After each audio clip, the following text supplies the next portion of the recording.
Berjumpa kembali mahasiswa sekalian. Terima kasih sudah berkunjung ke channel saya. Kali ini kita akan melanjutkan mata kuliah kita dalam mata kuliah Human Resources Management atau Manajemen Sumber Daya Manusia. Kali ini kita akan membahas subbagian daripada mata kuliah tersebut, yaitu tunjangan karyawan. Mungkin sudah banyak di antara mahasiswa sekalian sudah bekerja dan kata tunjangan karyawan sudah tidak asing lagi, di mana setiap karyawan biasanya diberikan atau mendapatkan tunjangan sehingga dapat meningkatkan daripada jumlah pendapatan yang mereka terima. Baiklah mahasiswa sekalian, kita akan lanjut pembahasan kita terkait tunjangan karyawan. Mari kita mengawali dengan melihat definisi apakah tunjangan itu. Jadi tunjangan adalah pembayaran atau payment dan pelayanan atau services yang melindungi dan melengkapi daripada gaji pokok yang dibayarkan oleh perusahaan. Jadi employee benefits ini adalah sebuah bayaran di luar daripada gaji pokok yang diterima karyawan. Jadi biasanya dalam sebuah pekerjaan diberikan gaji pokok, tunjangan. Ya, jadi definisi lain juga menyebutkan sebagai motivasi yang diberikan dalam bentuk non uang. Ya, juga disebutkan pengakuan dari pihak organisasi terhadap prestasi karyawan atas kontribusi mereka kepada organisasi. Pengakuan terhadap prestasi kerja dan kontribusi karyawan tersebut diberikan dalam bentuk tunjangan.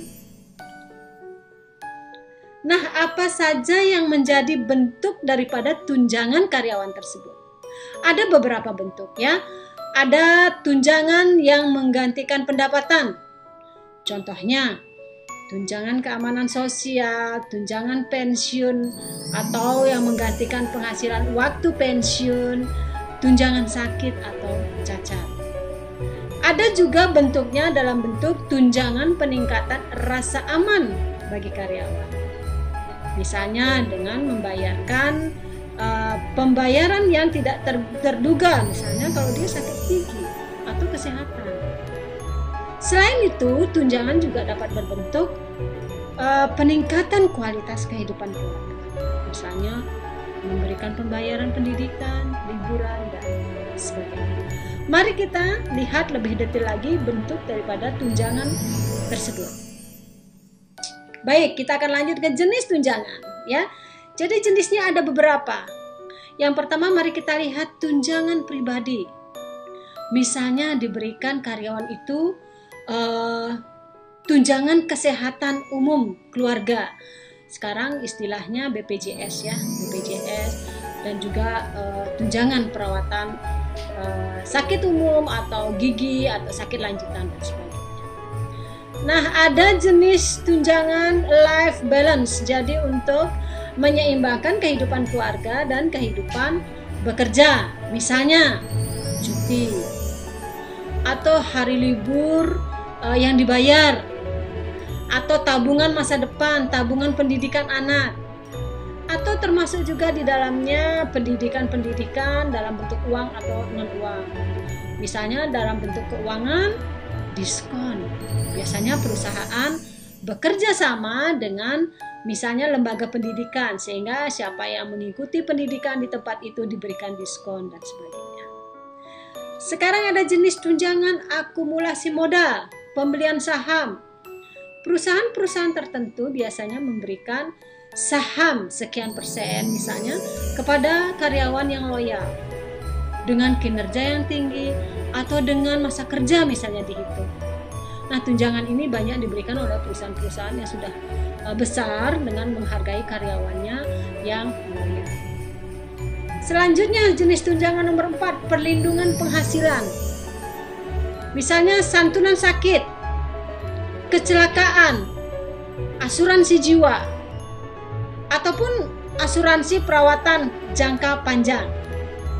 Ya, mari kita lihat selanjutnya. Jenis tunjangan pengembangan keterampilan. Jenis tunjangan ini dapat berbentuk penggantian biaya pendidikan atau memberikan cuti menjalani pendidikan. Misalnya ada organisasi yang memberikan cuti, oke, kamu boleh cuti kalau kamu melanjutkan S2 misalnya. Atau kamu boleh ngambil libur, dibayar untuk kamu mengikuti sertifikasi misalnya. Atau organisasi itu sendiri yang memberikan biaya mensertifikasi karyawannya. Itu adalah bentuk daripada tunjangan. Baik, selanjutnya jenis tunjangan dalam program motivasi. Program motivasi ini misalnya perencanaan karir, ya, atau keanggotaan klub misalnya. Organisasi memasukkan karyawan kerjasama dengan klub-klub olahraga misalnya, atau klub-klub kebugaran dan sebagainya. Ya, yang terakhir jenis tunjangan ada tunjangan legal. Ini yang harus disyaratkan dalam Undang-Undang Tenaga Kerja, yang meliputi tunjangan misalnya jaminan sosial kesehatan, BPJS kesehatan, atau BPJS TK. Itu diharuskan oleh legal, ya. Setelah itu pensiun, dalam BPJS TK itu kan harus ada bayaran pensiun. Setelah itu ada cuti tahunan, libur keagamaan misalnya, ada kematian juga, kita dikasih tunjangan libur, ya. Juga menikah, ataupun ada tunjangan tambahan libur untuk acara-acara keagamaan tertentu. Ini adalah jenis, seperti yang dilihat di monitor, ini adalah jenis-jenis daripada employee benefit yang banyak diberikan oleh perusahaan-perusahaan di luar, ya, misalnya ataupun perusahaan kecil ataupun besar, ya. Contohnya meal breaks, contohnya dia diberikan makan siang di kantor. Setelah itu ada paid vacation, tadi sudah disebutkan, ada liburan yang dibayar. Mereka libur, oh kamu waktunya libur, kasih tunjangan libur. Atau tunjangan holiday, ya, yang misal 5 tahun sudah bekerja tanpa putus, dikasih misalnya. Atau kesehatan, atau achievement award, atau penghargaan, misalnya dia ada menempuh sales melebihi target misalnya, itu ada award tertentu.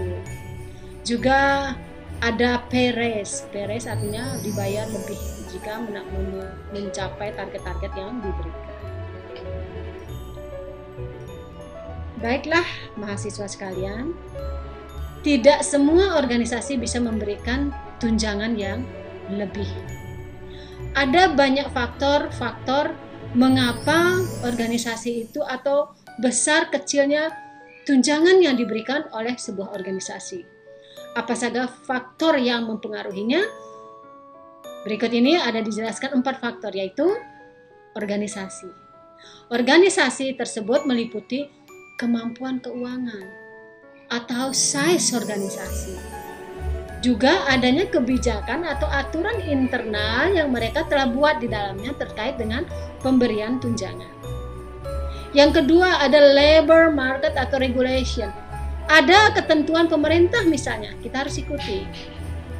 Contohnya survei penggajian atau biaya minimum hidup atau upah minimum. Ya.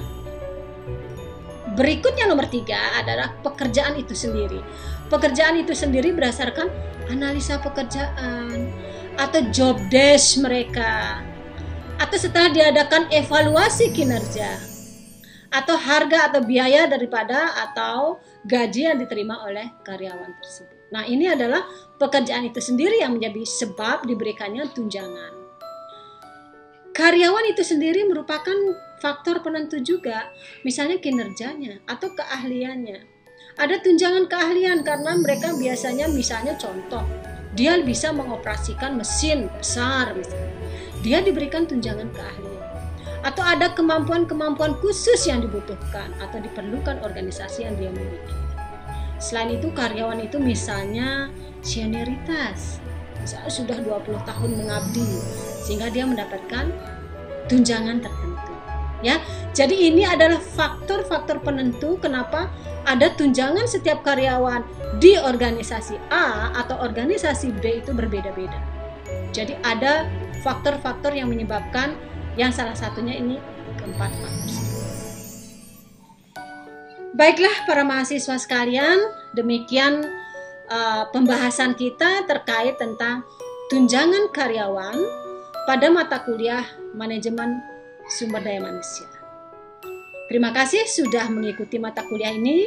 Sampai jumpa pada video-video dengan materi mata kuliah yang lain. Sampai jumpa.